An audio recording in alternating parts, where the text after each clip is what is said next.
কয় শ্রেণীর মানুষ জাহান্নামের সামনে দাঁড়ায় আছে? এই কথা বলেন, কয় শ্রেণীর মানুষ? তার ভিতরে প্রথম যারা দাঁড়িয়ে আছে তারা কারা? তাহলে বেনামাজি যদি জাহান্নামে যায়, জান্নাতে যাবে কারা? তাহলে আজকের থেকে নিয়ত করতে হবে, আমি আওয়ামী লীগ বুঝি না, আমি বিএনপি বুঝি না, আমি জাতীয় পার্টি দল বুঝি না, আমি চরমনাই বুঝি না, হাত পাকা বুঝি না। আমি বুঝি যেই দলে আলেম ওলামা বেশি, নামাজি লোক বেশি, ওই দলটা আল্লাহর জান্নাতি দল। এক নম্বর প্রশ্ন এই পর্যন্ত থাক, নতুবা আমি শেষ করতে। তাহলে এক নম্বর কথোপকথন হচ্ছে তোরা কারা? ওরা বলল আমরা কি? বেনামাজি। এবার জান্নাতি মানুষ,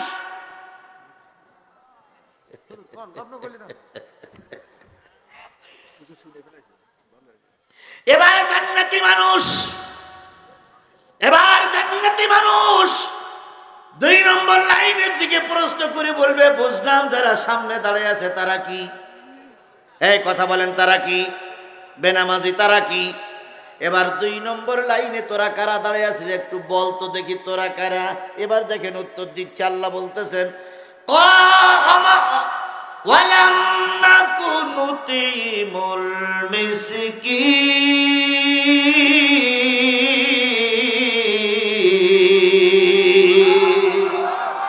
আমরা যারা 2 নম্বর লাইনে দাঁড়াই আছি জাহান্নামে যাওয়ার জন্য, জাহান্নামের ফেরেশতা আমাদের ডাকতেছে, আর আপনারা আমাদের কাছে প্রশ্ন করতেছেন আমরা যারা 2 নম্বর লাইনে দাঁড়াই আছি সবাই আমরা গরিবের মাল খাওয়া পাটি, আমরা সবাই সাদাবাস।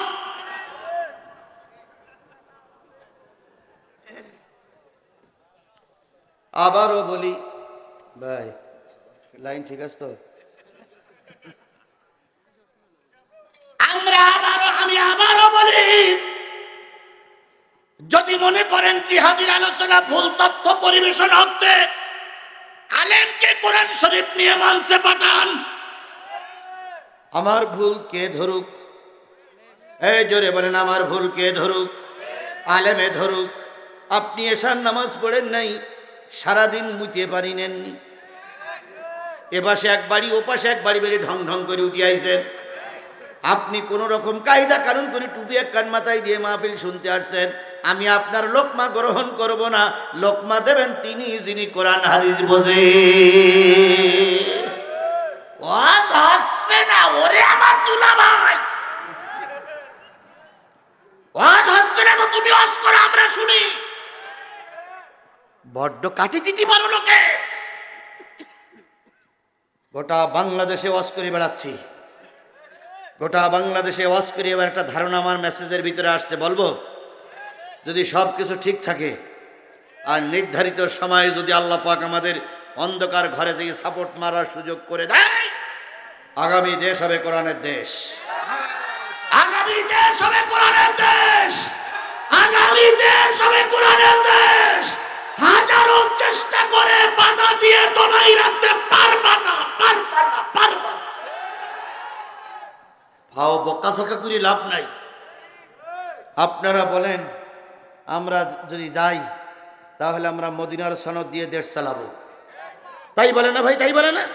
আমরা কলা গাছের সনদ চাই না, আমরা কিসের সনদ চাই? এ কথা হযরত শেখ হাসিনা রহমাতুল্লাহ আলাইহিও বলেছিলেন। বলেন, বলেননি উনি ক্ষমতায় গিয়ে বলেছিলেন আমি মদিনার সনদ দিয়ে দেশ চালাতে চাই। আমরা মনে করলাম বোঝা আল্লাহর হেদায়েত দেশে। 6 মার্চ যেতে না যদি দেখলাম মদিনার সনদ আর কোন জায়গায়, দেখলাম মোদির সনদ দিয়ে দেশ চালাচ্ছে। উনি মদিনার সনদ চালাননি, উনি কিসের সনদে দেশ চালাইছিলেন? যদি বলেন উনি মদিনার সনদ চালাইছিলেন না মোদির সনদে দেশ চালাইছিলেন? আপনারা মদিনার সনদ দিয়ে দেশ চালান, আমরা আপনাদের সাধুবাদ জানাবো, স্যালুট জানাবো, কিন্তু মদিনার সনদ দিয়ে দিতে গিয়ে যেন আবার মোদির সনদ বাংলাদেশে চালু না হয়। আপনারা বলতেছেন মদিনার সনদ দেবেন, আচ্ছা আলহামদুলিল্লাহ।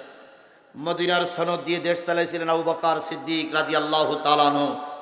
আবু বকরের মুখে দাড়ি ছিল না? ছিল না? আবু বকরের মাথায় টুপি ছিল না? ছিল না? আবু বকর মসজিদের ইমাম ছিল কি ছিল না? আবু বকরের গায়ে পাঞ্জাবি ছিল কি ছিল না? আপনি মদিনার সনদ দিয়ে দেশ চালাবেন, 5 ওয়াক্তের ভিতরে ধরে 4 ওয়াক্ত নামাজ পড়েন না, পেশাব করে পানি নেন না, 90 বছর বয়স হয়ে গেছে এখনো দাড়ি উঠেনি, আপনার দ্বারা মদিনার সনদ চলবে না। আমরা ভয় পাচ্ছি আপনার দ্বারা আবার মদির সনদ হতে পারে, হতে পারে, হতে পারে।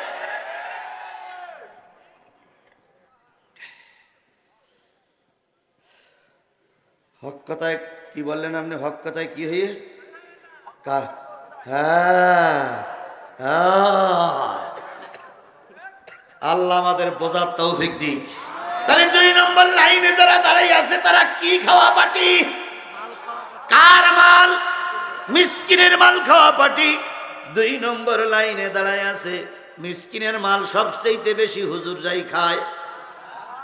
এই মিথ্যে কথা বললে আল্লাহ জবান বন্ধ করে দেবে। বলো, মিসকিনের মাল সবচেয়ে বেশি হুজুররা খায়? জোরে বলেন খায়। যদি মিসকিনের মাল হুজুররা খায়, হুজুররা জাহান্নামী। মান তাসাব্বা বিকওমিন ফাহুয়া মিনহু।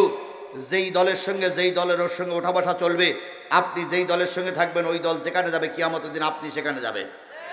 সুতরাং হুজুররা যদি গরিবের মাল মেরে খায়, সাদাবাজি হয়, রাস্তার গাছ কেটে খায়, কিংবা যদি টেম্পেস্টারে দখলদারিত্ব করে, হুজুররা জাহান্নামী। সুতরাং হুজুরদের দলে থাকবো না। এছাড়া অন্য কোন দল যদি টেন্ডারবাজি করে, রাস্তায় চাঁদাবাজি করে, আল্লাহর ভাষায় ওরা জাহান্নামী। আমার জীবনে 1 ফোঁটা রক্ত থাকা অবস্থায় জাহান্নামী দলে থাকবো না, থাকবো না, থাকবো না। আরে থাকতে হবে কোন দলে?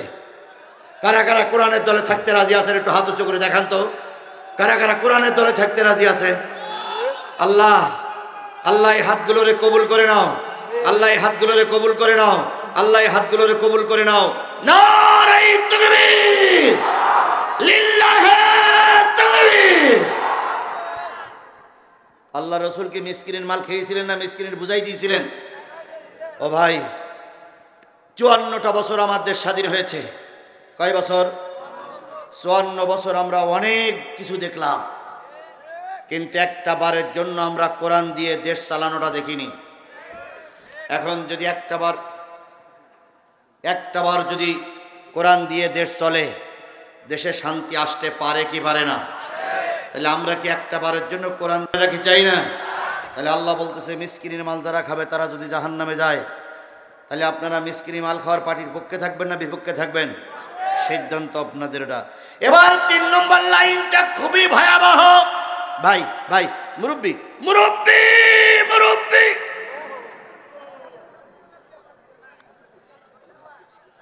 3 নম্বর লাইনটা, 3 নম্বর শব্দটা খুবই গুরুত্বপূর্ণ। বলবো? 4 নম্বরটা না শুনলে দুঃখ নাই, কিন্তু 3 নম্বরটা খুবই গুরুত্বপূর্ণ। এই 3 নম্বর লাইনটা নারী, পুরুষ, ইমাম, প্রিন্সিপাল, সুপারিনটেন্ডেন্ট সবাইকে শুনতে হবে, বক্তারও শোনা লাগবে, কারণ আমরা সবাই জড়িত।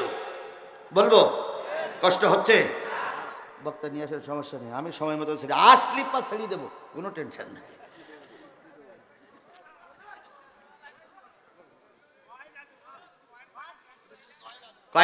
কয় শ্রেণীর মানুষ জাহান্নামের সামনে দাঁড়ায় আছে? বলেছি কয়টা? আর 2টো বাকি আছে। বলবো? বলতে আরো 15 মিনিট। তাহলে হুজুর আর 15 মিনিট পরে নিয়ে আসেন। মানে আমি 15 মিনিট পরে উঠিলাম, 15 মিনিট পরে নিয়ে আসেন। আমি উঠেছিলাম 11টায় 15, বক্তা আসবে 1টায় 15। কথা ক্লিয়ার? তাহলে আমার 2 ঘন্টা আদায় হবে, উনিও আদায় করবে 2 ঘন্টা। আমার বন্ধুগণ, 3 নম্বরে ওয়াকুন্না নাখুদু মাআল খাইদিন।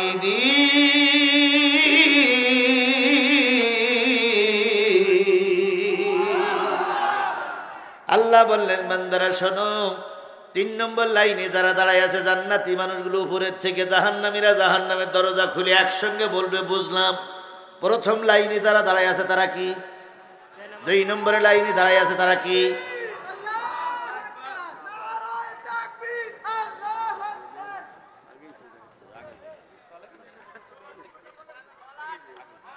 বলবো?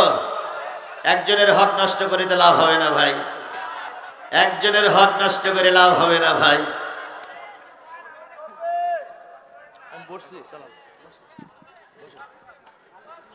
জান্নাতে আমি একা যাব না তো ভাই, তোমাকেও জান্নাতে সাথে নিতে চাই।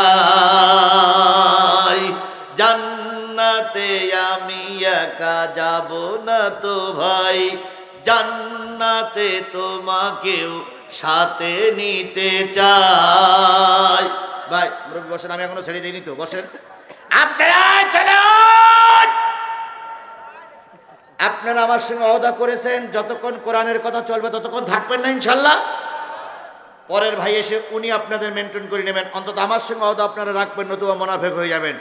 3 নম্বর লাইনে যারা দাঁড়িয়ে আছে ফেরেশতারা জিজ্ঞেস করবে তোরা কারা।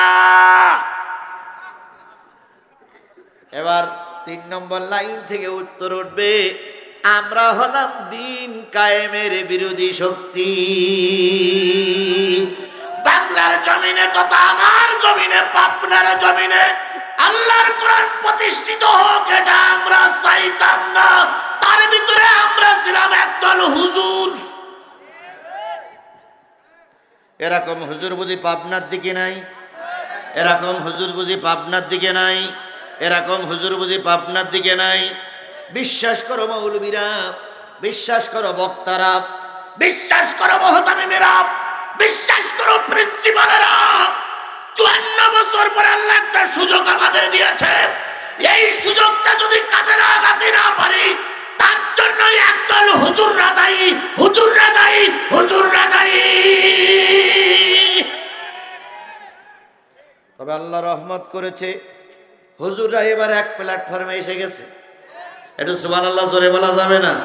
হুজুররা এবার সব এক প্ল্যাটফর্মে এসে গেছে। কথা বলেন ঠিক না বেঠিক? এইবার যদি আমরা কাজে লাগাতে না পারি আগামীতে 100 বছর আবার আমাদের মারি খাওয়া লাগবে। এখন মারি খাবেন না, কোরআন জায়গায় নিয়ে যাবেন। সিদ্ধান্ত নেবেন কারা? আপনারা সিদ্ধান্ত নেবেন, জনগণ। সুতরাং আমার দাবি হলো কোরআন কাঙ্ক্ষিত জায়গায় নিয়ে যেতে হবে। সবচেয়ে বড় দায়িত্ব কাদের? আলেমদের, হুজুরদের। আজকে আমি বক্তৃতা করে গেলাম, আমার পরে যিনি বক্তৃতা করতেছে, পরে আর একজন যিনি আসবে, সবাই যদি কোরআনের হক কথা বলে বাতিলেরা মাথা উঁচু করে দাঁড়াতে পারবে। কিন্তু একজন হুজুর যদি হক কথা বলে আর 3 জন টানে, নিচে নাম, নিচে নাম, নিচে নাম, নিচে, ও হুজুরির নামাই এই ছাড়বে। কথা বলেন। আবার একদল মানুষ খানকা শরীফ নিয়ে বসে আছে। আমরা এসব তালে তন্ত্র নেই, আমরা খানকার পার্টি। ও ভাই, খানকার পার্টি আপনাদের আমি নিষেধ করি না, কিন্তু শাহজালালের দরবারে যান, শাহপরানের দরবারে যান, তারাও খানকা তৈরি করেছিলেন। তাদের বক্তব্য ছিল কোরআনের ফয়সালা মানো, নতুবা তরবারি দিয়ে ফয়সালা হবে। আর আজকে একদল পীর সাহেবেরা মুরিদ তৈরি করে শুধু কয় নিয়ে আয়, নিয়ে আয়, নিয়ে আয়। তবে সবাই না, আছে না নাই? আরো জোরে বলেন আছে না নাই? হারাইলাম ধন মানিক রতন, হারাইলাম ধন মানিক রতন, আর কি ফিরে পাবো তোমার?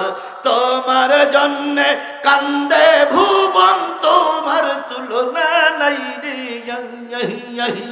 তোমার জন্যে, তোমার জন্যে কান্দে ভুবন, তোমার তুলনা নাই রে। হারাইলাম ধন মানিক রতন, আর কি ফিরে পাবো তোমার?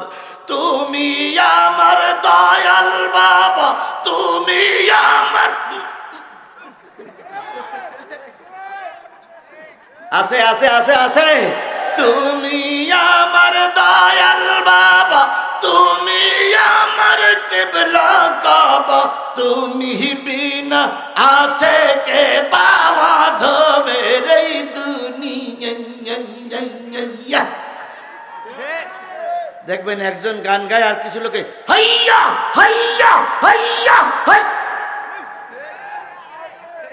এরকম করা লোক আছে না ভাই? আছে না? আছে না? আছে না? এরাই দিন কায়েমের বিরোধী শক্তি। সুতরাং সব পীর মাশায়েখ, সব আলেম ওলামা যদি দিন কায়েমের পক্ষে হয়, আগামীতে বাংলাদেশে দিন কায়েম হবে। আরো জোরে বলেন ইনশাআল্লাহ, আরো জোরে বলেন ইনশাআল্লাহ। ভাই, জাতীয় সংসদে কোরআন পৌঁছাতে গেলে কয়টা আসন লাগবে? কত? আমি সাতক্ষীরার মানুষ, আমার সাতক্ষীরা 4টে কোরআনের জন্য আসন আছে। আমি কথা দিচ্ছি এই বিশাল জনতার সামনে, ইনশাল্লাহ আমার 4টে আসন আমি কোরআনকে উপহার দেব। গোটা বাংলাদেশের এমন কোন জেলা নাই এবছর মাহফিল করিনি।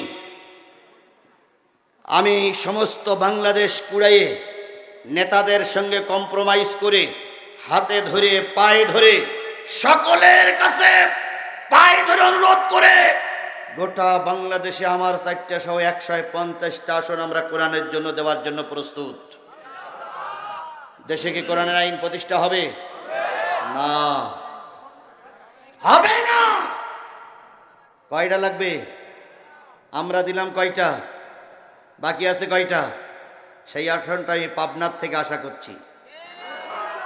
আপনারা কি সেই আসনটা পাবনার লোকে দিতে পারবেন? কারা কারা দিতে পারবেন? কোরআনকে সাক্ষী রেখে বলেন আপনারা সেই আসনটা আপনারাই দেবেন, সেই আসনটা আপনারাই দেবেন, সেই আসনটা আপনারাই দেবেন। আল্লাহ আমাদের কবুল করুক। আমি বলতেছিলাম 3 নম্বর লাইনে দাঁড়ায় আছে যারা দিন কায়েমের বিরোধী শক্তি, ওই কথাটা বলে 4 নম্বর লাইনটা বলবো। তার আগে আমি আপনাদেরকে ছোট্ট একটা অনুরোধ করব, পকেটে কি টাকা আছে? আছে? 20টা টাকা দেওয়া যাবে? 20টা টাকা দেওয়া যাবে? আরে বিল্লা ভাই মাদ্রাসার সাথে আমি মনে করেছিলাম যে 15 ছেড়ে দেবো, বসে। আচ্ছা, 20টা টাকা কি দেওয়া যাবে? টাকা দেবে? হ্যাঁ, মুরব্বী টাকা দেবে ইনশাআল্লাহ। ও ভাই, তাহলে 20টা টাকা কি দেওয়া যাবে? ওপরে 50, 100, 200, 500, 1000, 2000, 5000, 10,000, 20,000, 50,000, 1,50,000,000। কিন্তু 20 টাকার নিচে আমরা কেউ দেবো না ইনশাল্লাহ।